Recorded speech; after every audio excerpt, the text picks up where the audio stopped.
tierra de guarañas, de polcas y leyendas, hermosos ñambutíes y flores sin igual.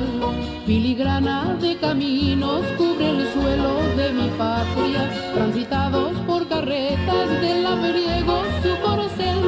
A lo lejos el ranchito con su linda enramada, arboledas de lapachos y plantíos de algodón.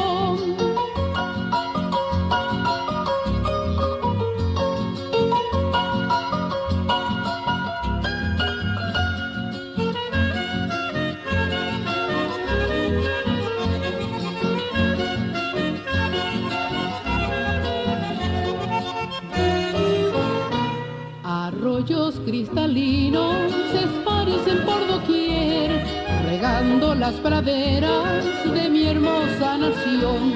Al despuntar el alba, las aves con sus trinos saludan muy alegres al sol primaveral.